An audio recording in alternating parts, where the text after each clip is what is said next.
Black woman faces brutality from cops. Then her Secret Service team arrives. Brielle Carter had never imagined her evening stroll through the buzzing heart of Washington, D.C. would turn into a life-altering nightmare. The glow of street lamps guided her from the National Mall toward the next bustling avenue, as the faint echoes of distant chatter and car horns created a symphony of city life. But before she could even process the shift, blue and red lights flickered onto the sidewalk, slicing through the night. What happened next would shake her to her core, an encounter with officers that spiraled beyond logic. Little did anyone suspect that Brielle was not just any woman. She had formidable connections with the United States Secret Service. Brielle Carter closed her eyes for a moment, breathing in the humid August air. Work at the non-profit headquarters near Capitol Hill had drained every ounce of her energy that day. As an intern coordinator for a prominent civil rights organization, she spent hours juggling meeting agendas, supervising volunteers, and drafting reports on the latest legislative efforts. She took pride in her role. She was fighting for equality, standing on the shoulders of giants, continuing a legacy of brave men and women who believed in transformative justice. Her mother used to say that one could change the world one compassionate act at a time. Brielle believed that deeply. She walked along Constitution Avenue, comforted by the silhouette of the Washington Monument in the distance. Bright white lights casting an elegant glow against the night sky. Her mind buzzed with upcoming tasks, preparing for a congressional hearing next week on criminal justice reform, finalizing policy briefings, and overseeing volunteers for the next wave of grassroots campaigns. Despite her exhaustion, she felt the warm surge of purpose in her veins. As she passed the National Museum of African American History and Culture, she decided she would take a detour through a quieter street. She veered onto a less crowded path, where the city's nightlife vibe gradually receded into a stillness broken only by passing cars and muffled music from a nearby restaurant. She glanced at her watch, nearly 9:30. Just then, headlights beamed from behind, gliding up the road. A patrol car from the Washington, D.C. Metropolitan Police Department. She thought nothing of it at first. These streets teemed with law enforcement vehicles, especially near government buildings. But instead of rolling by, the cruiser slowed, its window lowering. A male officer's face emerged. She couldn't hear what he said, so she stepped closer to the curb. "You," the officer barked, "step over here for a minute." Instantly, a prickle of anxiety sizzled in her chest. She had done nothing wrong. She was simply walking. Swallowing that first wave of nervousness, Brielle approached the curb. The officer's tone was sharp, suspicious, like she was an intruder in her own city. "Yes?" Brielle asked, her voice steady. She had dealt with cops before during demonstrations, had known some decent ones who believed in community policing. But she was also acutely aware of how quickly situations could escalate for Black women. "You live in the area?" the officer demanded. He had an angular face, the brim of his hat casting a dark shadow across tense eyes. "Not in this immediate neighborhood," Brielle replied. "I'm walking to meet a friend." The officer scowled. "Can I see some ID?" Her heart thumped. This area wasn't restricted. It wasn't a checkpoint. There was no curfew.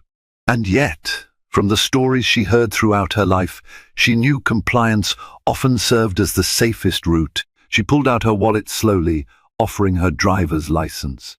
The officer's gaze dipped to her name, then back up, as though searching for an excuse. He mumbled something under his breath, then returned her ID. "This area's been having break-ins. We've got an alert out for suspicious activity." Brielle felt her shoulders tense. "I'm sorry to hear that, but I'm just heading. Keep your hands where I can see them," the officer commanded. For a moment, confusion and frustration mingled on her face. Did he really think she was a suspect? Before she could respond, another patrol car pulled up, lights flashing.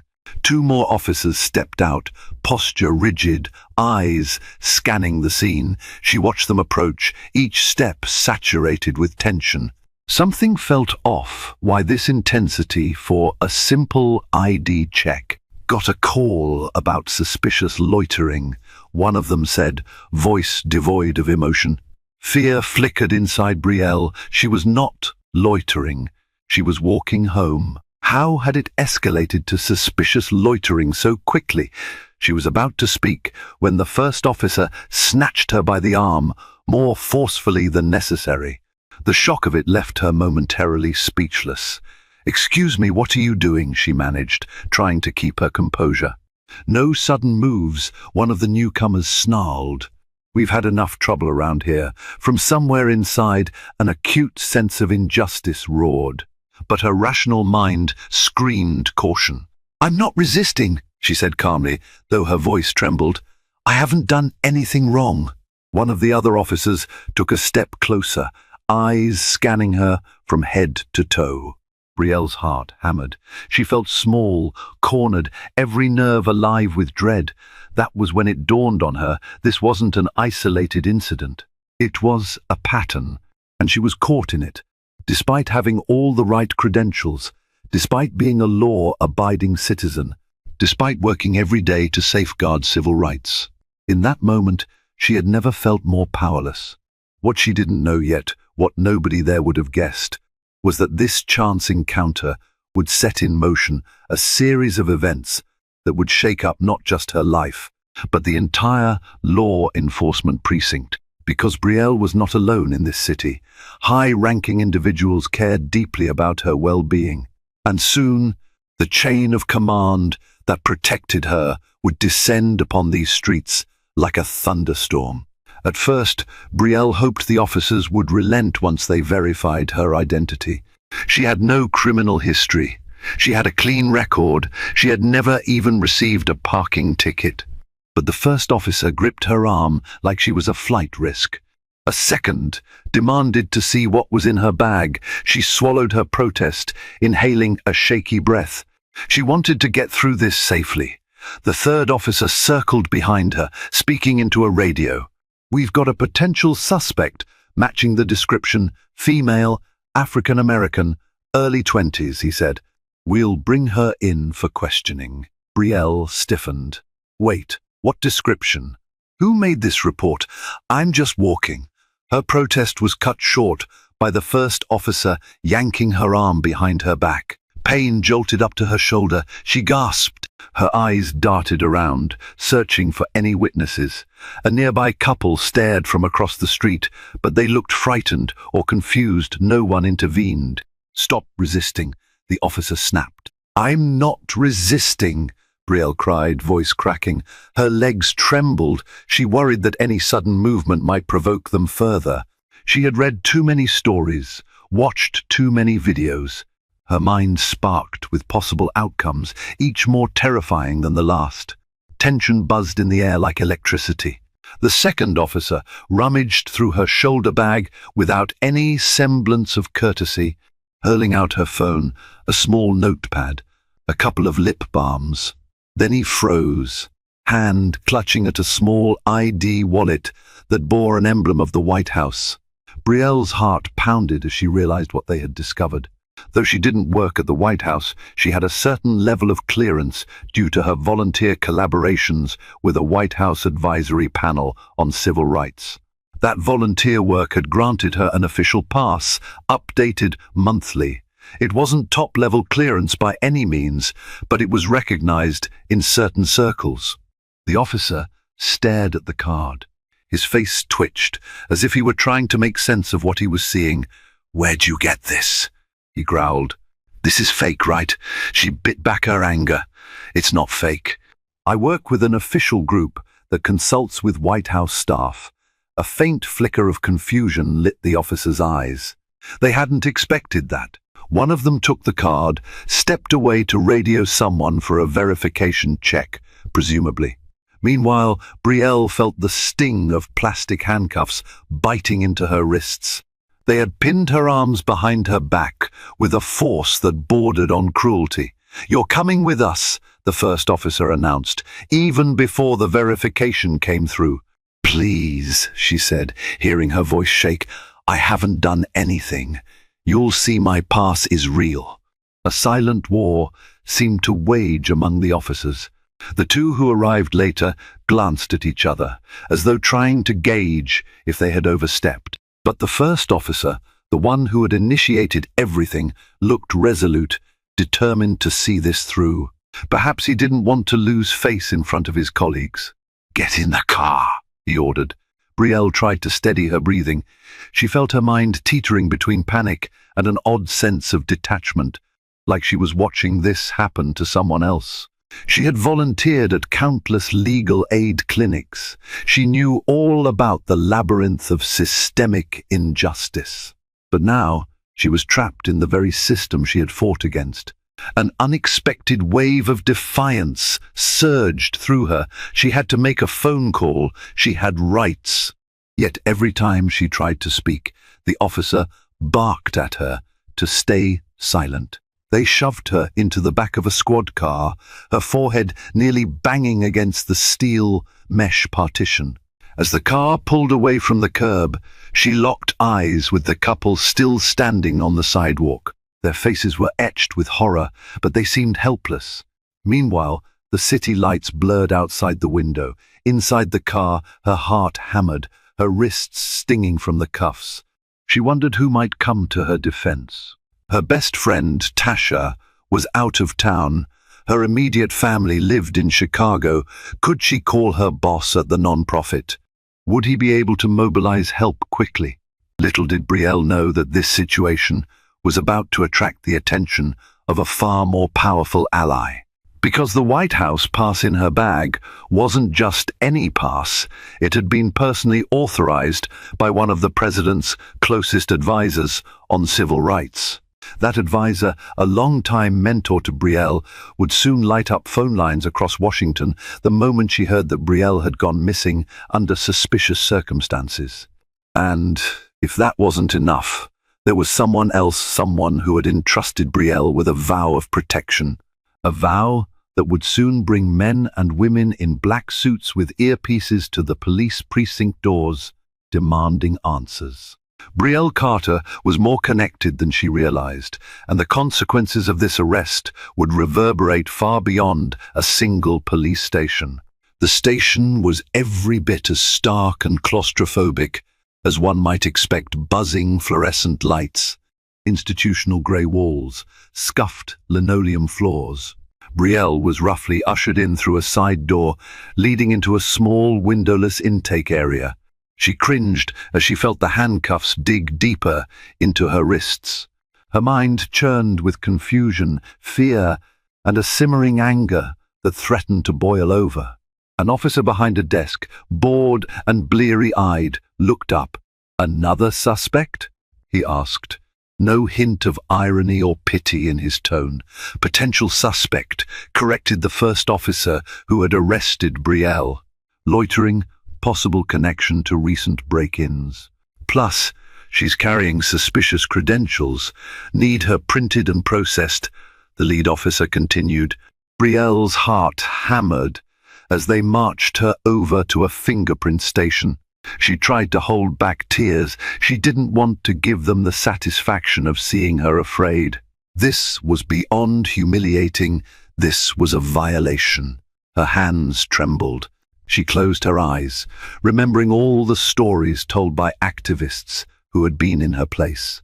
The fight for justice wasn't just words on paper. It was this raw, painful, messy reality.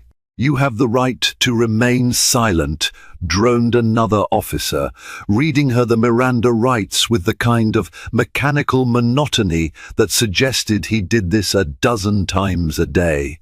"Anything you say can and will be used against you."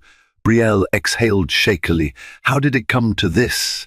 Every part of her yearned to scream, to protest, but that seed of caution remained. Don't resist. Don't talk back. Stay calm. You'll get your chance. Once the routine was done, They placed her in a holding cell with 3 other women. 2 were young, reeking of alcohol, and one older, quiet, hugging her knees in the corner. The cell bars clanged shut behind her. She stood near the bars, wanting to distance herself from the clamor. She needed to think, to plan her next move. But as she glanced at the grimy floors and the flickering overhead light, her courage flagged. This was a place where hope felt distant. Time blurred. She wasn't sure how many minutes or hours passed. She asked for her phone call, but an officer told her she'd have to wait until after initial processing. She tried to demand a lawyer, but her pleas fell on disinterested ears. Suddenly, a commotion stirred in the hallway. Raised voices, radio chatter, footsteps echoing down the corridor. Brielle tensed, her heart fluttering with apprehension. She ventured closer to the bars, craning her neck to see what was happening. "Step aside," boomed a new voice. It carried an air of authority. She caught a glimpse of tailored black suits, crisp white shirts, shiny shoes, earpieces coiled behind their ears like serpents. "What's this about?" barked the desk officer, sounding alarmed. One of the men in black suits held up a badge. "Special Agent Coleman, USSECRET Service. We have reason to believe you're holding Miss Brielle Carter." The entire corridor fell silent. The police officers behind the desk exchanged looks. Their faces went pale. Brielle felt a rush of adrenaline. They'd come. She hadn't even managed to call anyone yet, but word had gotten out. She was both relieved and absolutely baffled. Why the Secret Service? She knew people in high places, but this level of response was surreal. "Secret Service? That's not possible," sputtered the lead officer, stepping forward. Special Agent Coleman's gaze was unyielding. "We have high-level clearance. Miss Carter is directly connected to an ongoing civil rights advisory initiative under White House oversight. She's also under protective watch for reasons you don't need to know." He flicked his wrist toward the corridor. "Stand aside. We're retrieving her now." Another agent stepped up, equally imposing. "Where is she?" Brielle could hear the tension in the air, like a live wire. She watched as the officers hesitated, unsure whether to comply or resist. Their training told them they had jurisdiction over arrests, but these new arrivals carried a different kind of mandate, one that could overshadow local authority, and they seemed absolutely prepared to use it. Finally, the desk officer nodded reluctantly. "We'll bring her out." 2 uniformed officers rushed to the holding cell. Brielle tensed as the gate swung open. They removed her from the cell and led her down the corridor, the eyes of the other detainees following her in astonishment. A wave of relief nearly buckled her knees. She wanted to collapse, to cry, to scream, but she held herself upright, pressing her lips together. Outside in the hallway, she found herself face to face with Special Agent Coleman. He was a tall man with close cropped hair.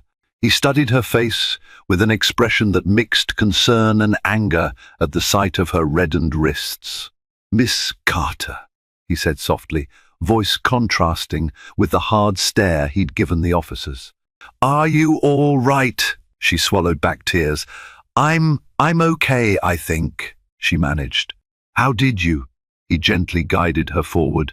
The pass you carried flagged an urgent notification to a White House staff liaison when they ran your name.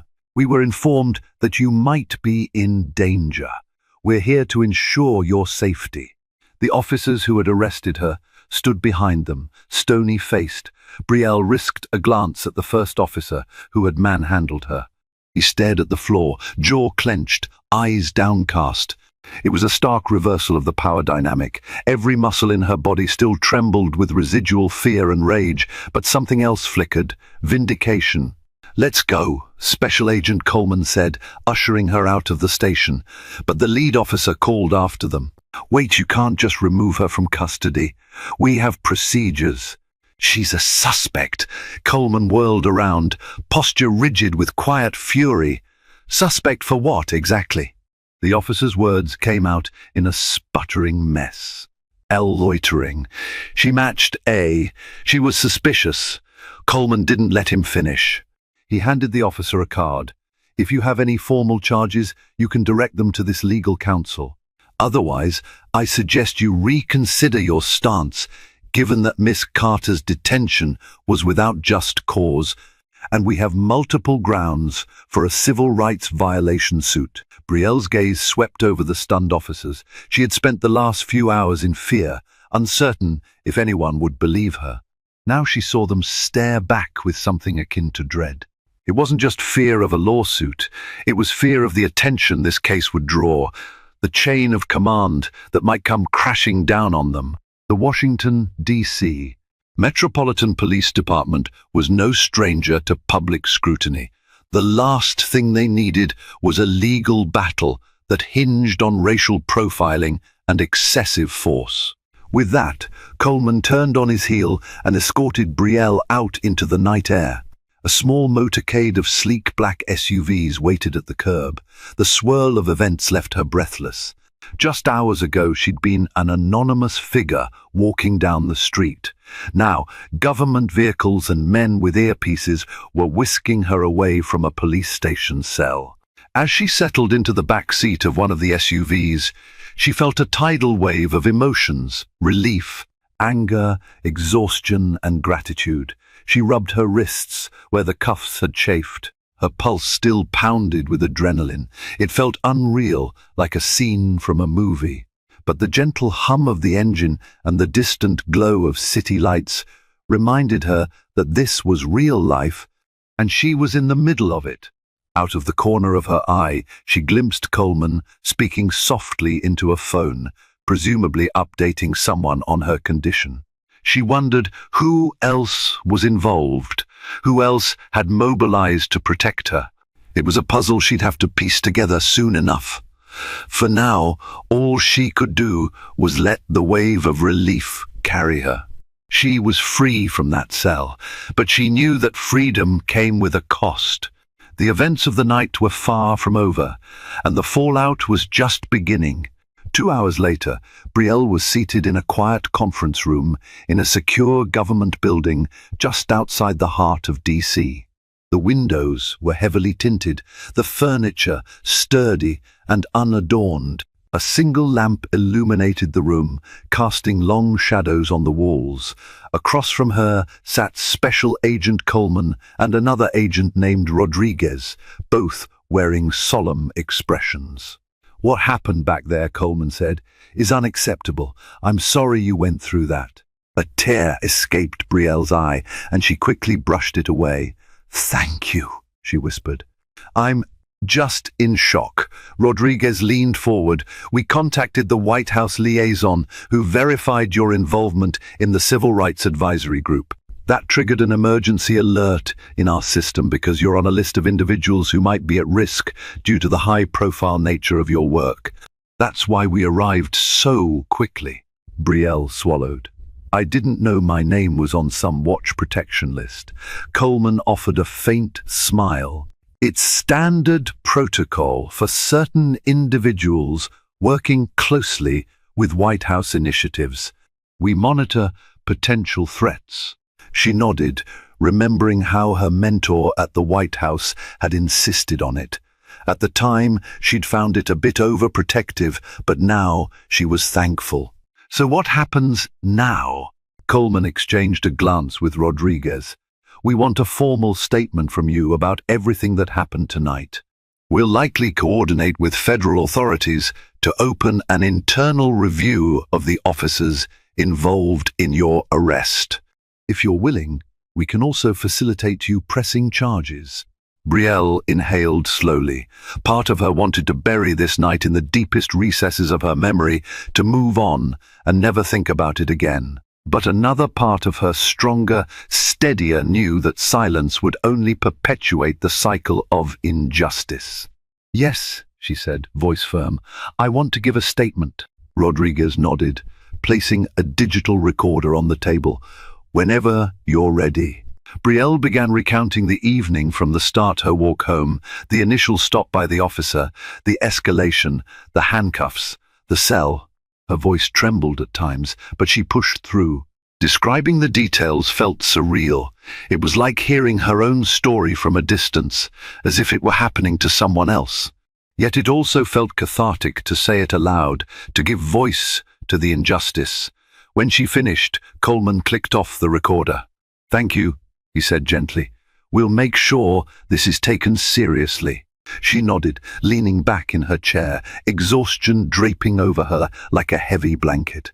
Her shoulders ached, her wrists were red, and her eyes felt gritty from the emotional toll. But a new resolve had begun to blossom in her chest. It was the same resolve that led her to civil rights activism in the first place. She would not let this incident go unchallenged. A few days later, Brielle found herself in a flurry of meetings with attorneys, community leaders, and officials from the police department's Internal Affairs Division. Each meeting was a whirlwind of statements, documents, and expressions of concern. The non-profit where she worked also rallied behind her, providing legal support and media contacts. Her story hit the local news. Headlines read, "Civil rights worker claims brutality by DC METRO, Police Secret Service intervenes." Journalists flooded her inbox, requesting interviews.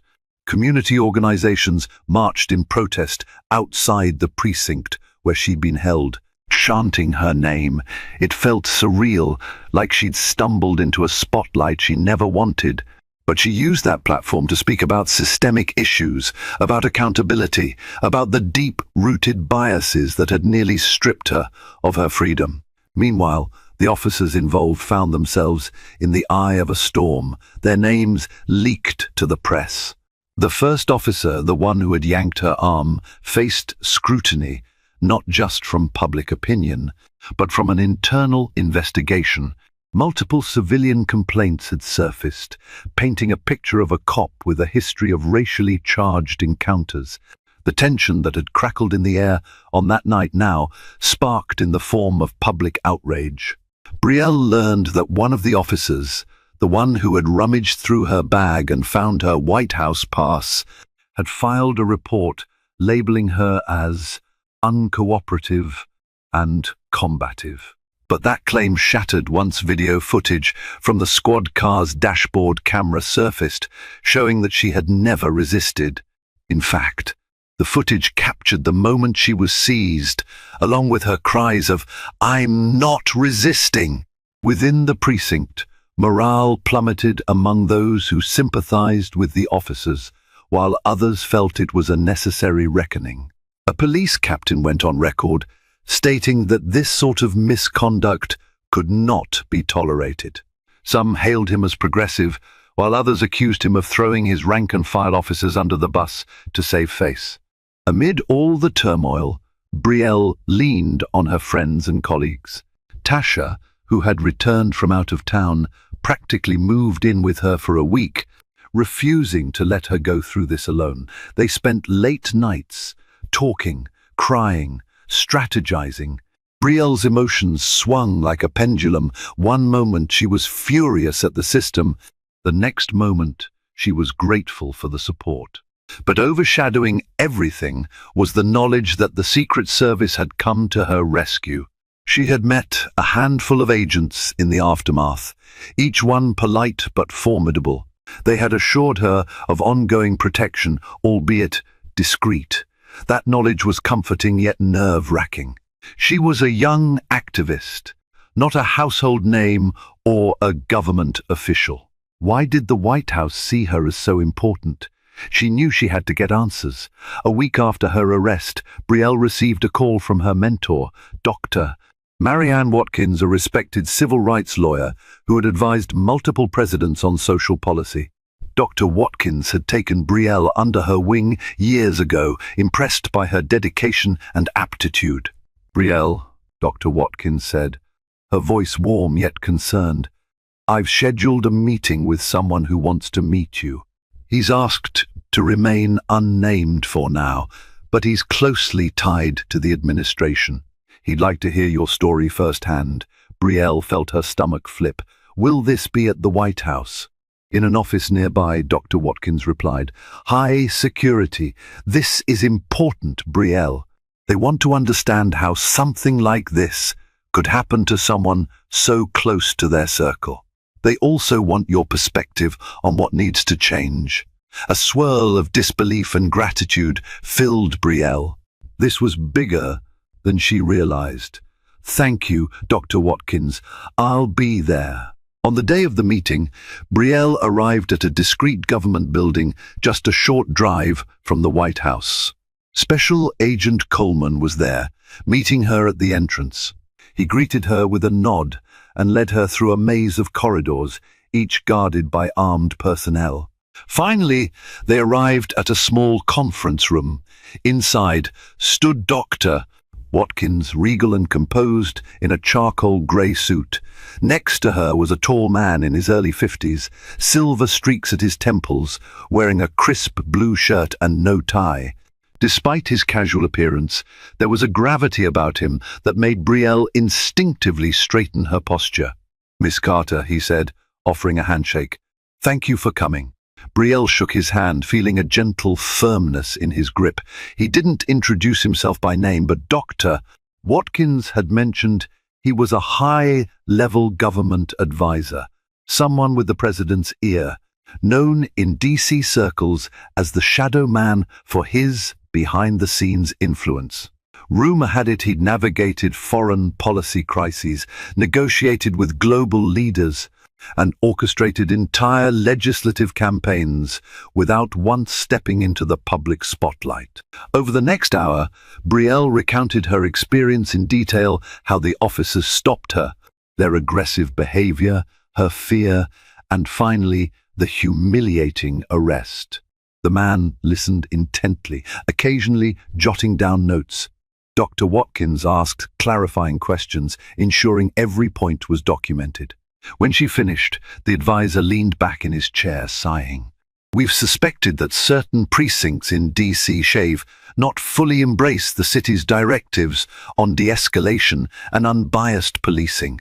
It's disheartening to see it manifest so blatantly with someone like you, who is under direct White House initiative.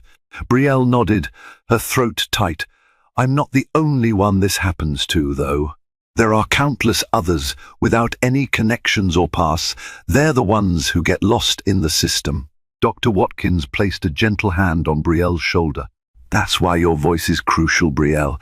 This incident might ignite the reforms we've been pushing for. If the administration backs serious measures, we could see real change.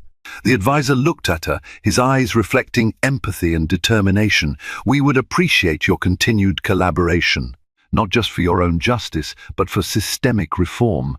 Our hope is to publicly address this incident in a way that spurs meaningful change within law enforcement agencies. Brielle swallowed hard, feeling the weight of the moment. She wasn't just an activist anymore. She was a central figure in a rapidly unfolding narrative, one that could reshape policing in the nation's capital. I'll do whatever it takes, she said quietly. A soft smile tugged at the advisor's lips. We appreciate that. We'll be in touch soon to coordinate a plan. When the meeting concluded, Dr. Watkins lingered for a moment to embrace Brielle. I'm so proud of you, she murmured. You could have been bitter or fearful, but instead you're channeling this into change. Brielle hugged her back, tears pricking her eyes. For the first time since her arrest, she felt a glimmer of hope that something constructive would arise from her trauma. Yet she was also acutely aware that the fight was just beginning. She would face media scrutiny, legal battles, and possibly retaliation from those who resented her for putting a spotlight on police misconduct. But she wasn't alone. She had allies, powerful allies, and she had her community. She wouldn't let fear silence her. As word spread about Brielle's ordeal, the media frenzy intensified.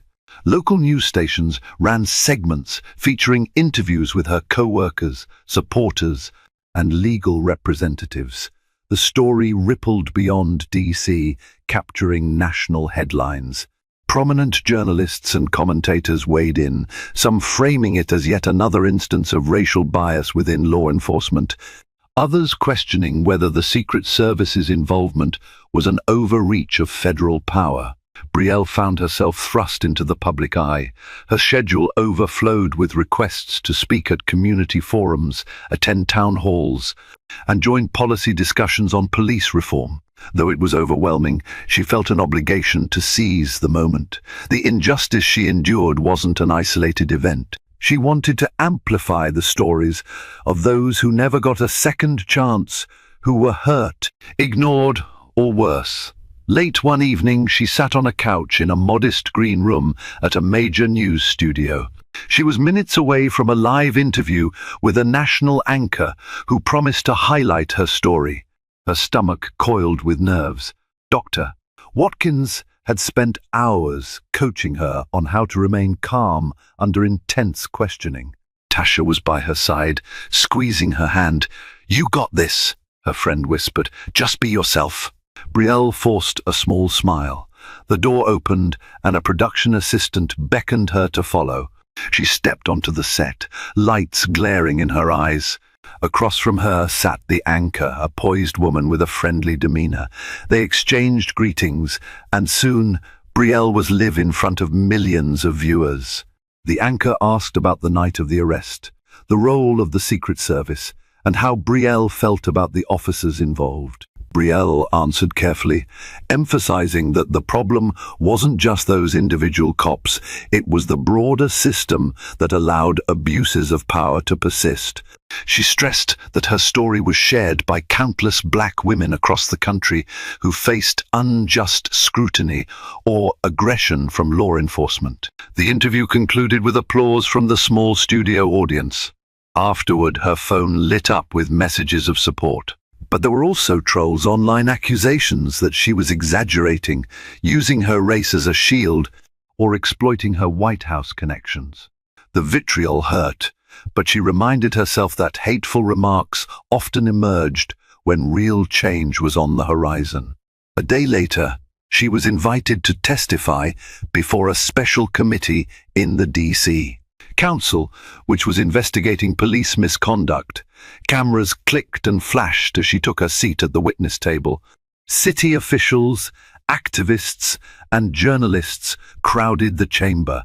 She spoke passionately about her arrest, detailing every demeaning moment. She highlighted how quickly suspicion fell on her, how she was never asked simple, clarifying questions, how officers leaped straight to force.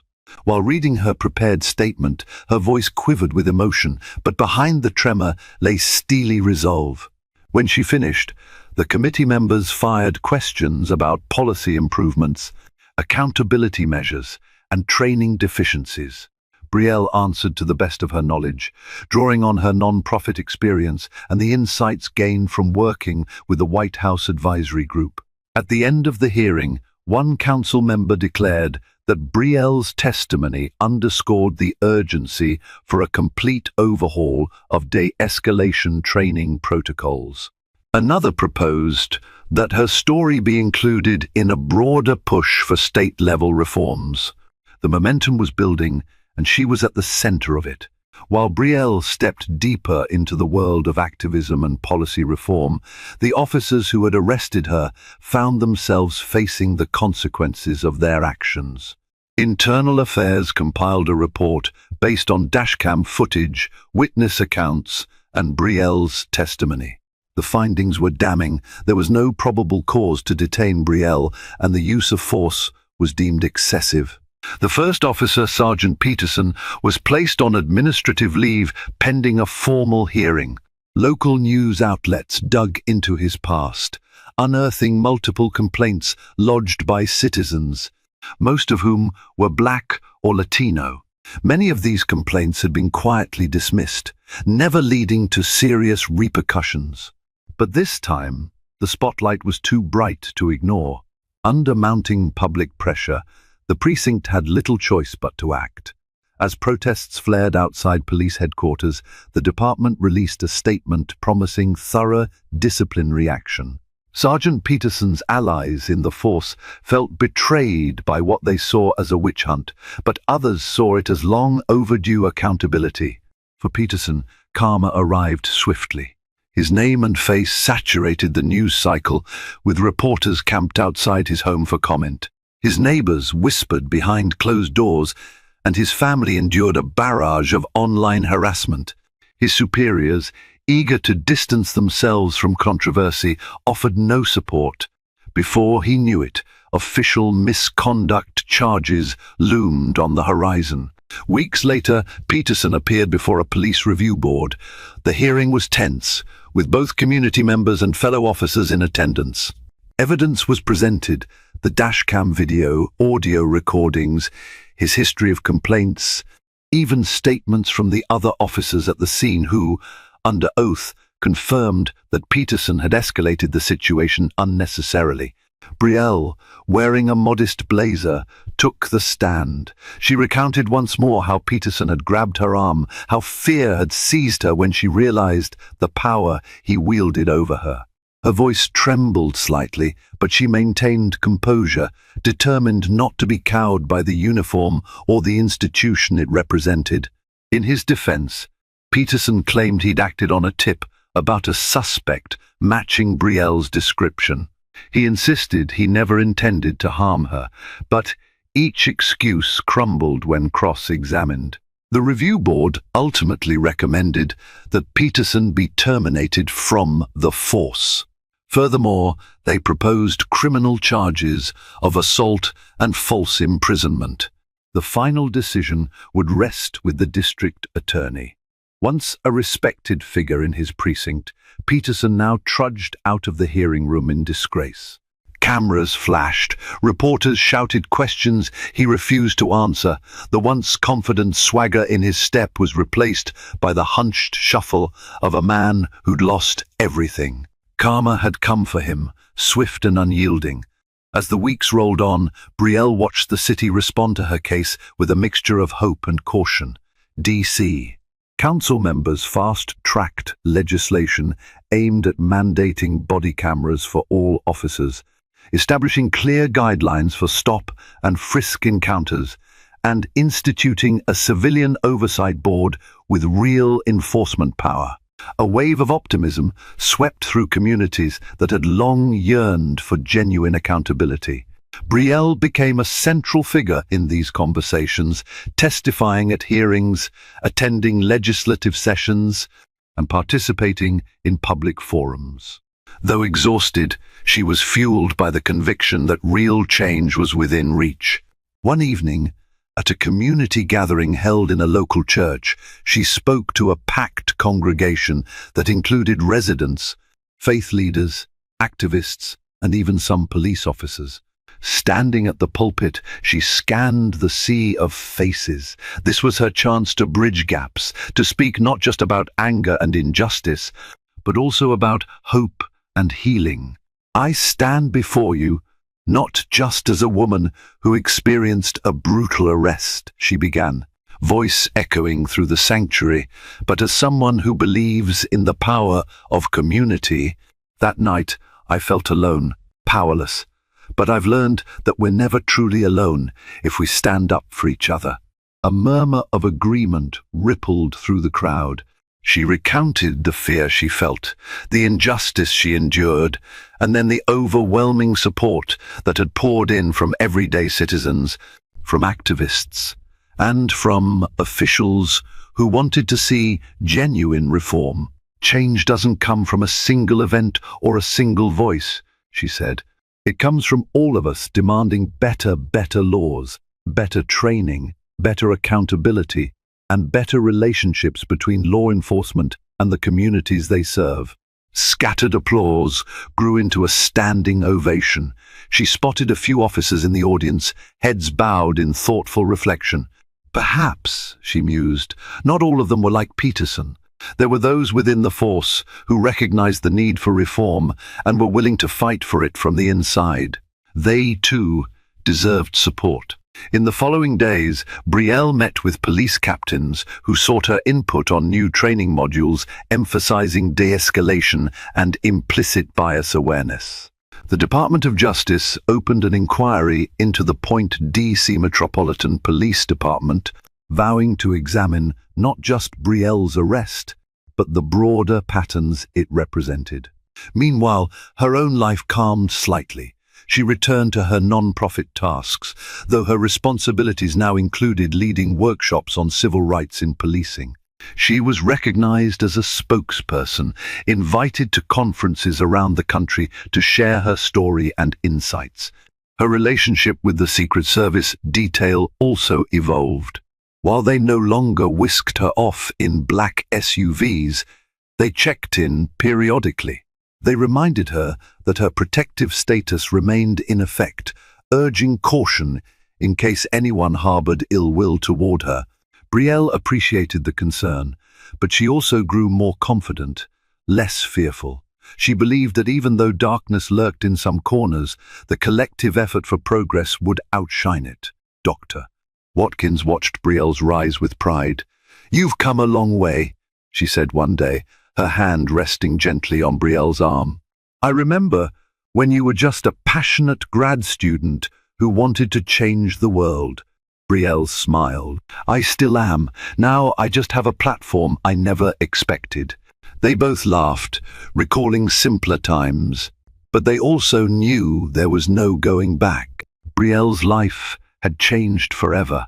She carried scars, both physical and emotional, but those scars had shaped her into someone stronger, more influential. A month after the DC Council hearing, Brielle received a phone call from a number she didn't recognize. The voice on the other line was distinctly familiar, though Special Agent Coleman. "Brielle," he said, "someone very important wants to speak with you. We can't say who over the phone, but please come to the secure facility where we first debriefed you after your arrest." She felt a flutter of nerves. What now? Another crisis? Curiosity gnawed at her throughout the ride. When she arrived, Coleman greeted her with a respectful nod, leading her down the hallway to a large conference room guarded by 2 more agents. Inside waited the tall, silver-templed advisor she'd met before, and sitting beside him, in a simple yet commanding posture, was the President of the United States. Brielle's heart nearly burst from her chest. She froze, unsure whether to kneel, bow, or run. The President, her country's leader, looked up from a stack of papers and stood, extending a hand. "Miss Carter," the President said, "it's an honor."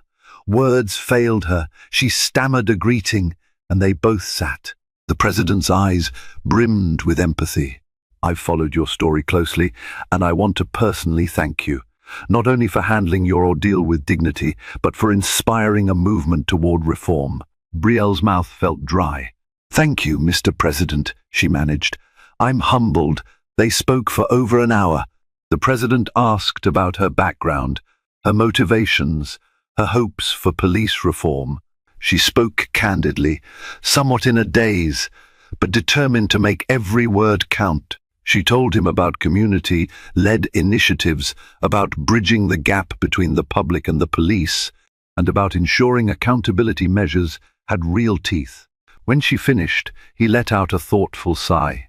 "You remind me of the young activists who paved the way in decades past," he said quietly. "People like you push us to do better. Because of your courage, we have a chance to enact meaningful change, not just in DC, but across the country."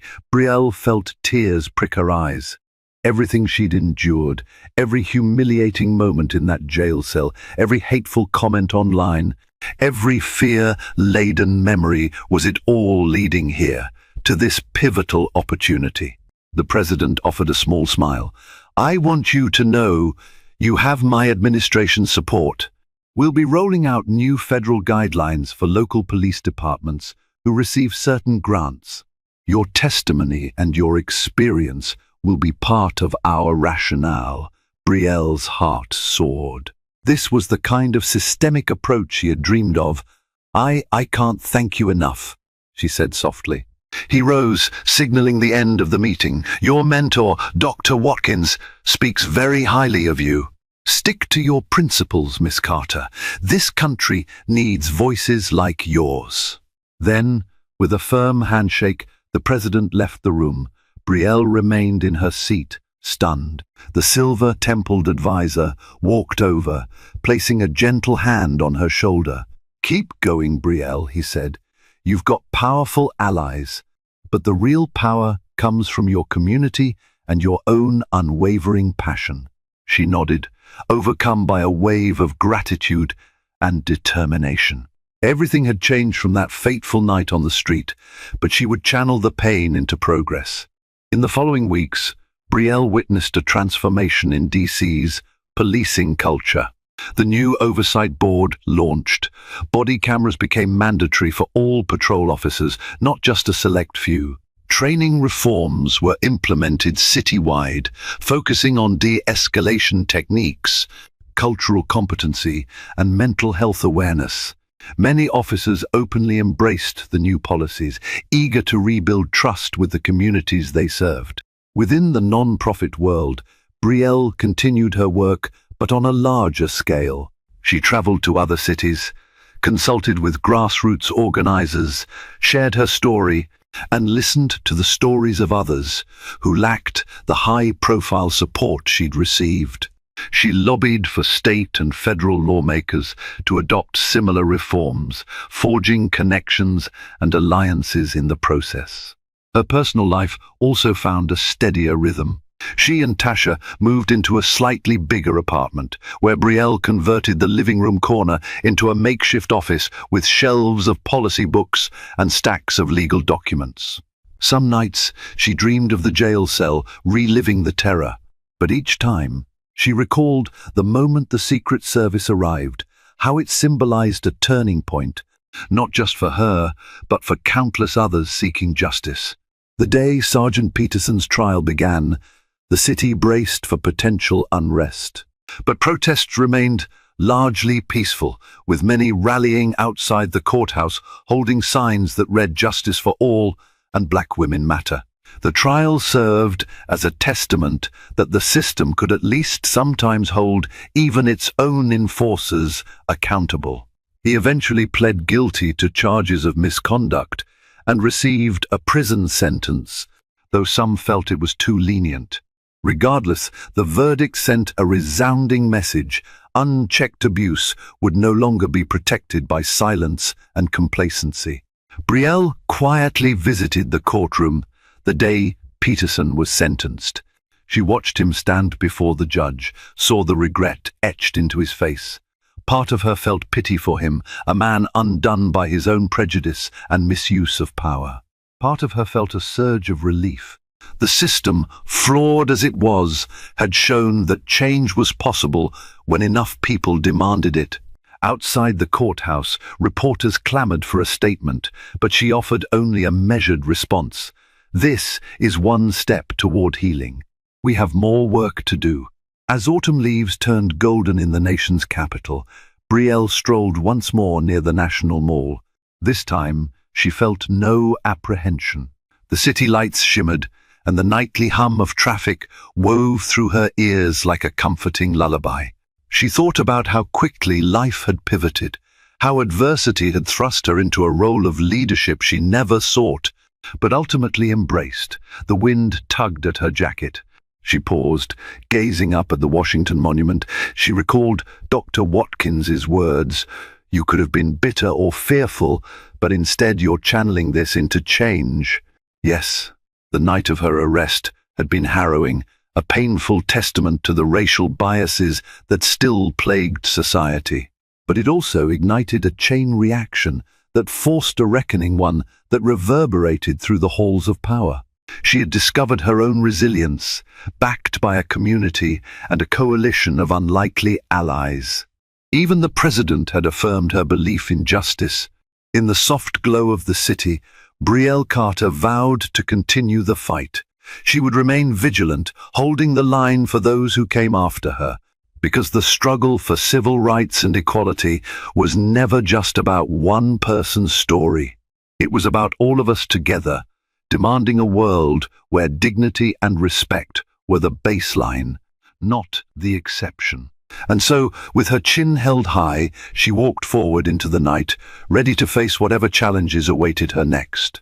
Every journey has the power to reshape lives, and Brielle Carter's story proves just that. From a solitary stroll, where she found herself handcuffed in a dingy holding cell, to standing before legislators, law enforcement leaders, and even the president, her transformation was nothing short of extraordinary. The night she faced brutality became the catalyst for profound change, proving that one person's courage, combined with the might of community support, can spark a revolution in how society confronts injustice. If this story inspired you, let's keep pushing forward. Share it with someone who needs hope. Engage in conversations about justice and fairness. Spread it far and wide so that more voices can be heard. Your voice matters. And together, we can continue to demand a system that respects every individual's rights. Remember to like, share, and subscribe so you won't miss future stories that shine a light on truth and perseverance.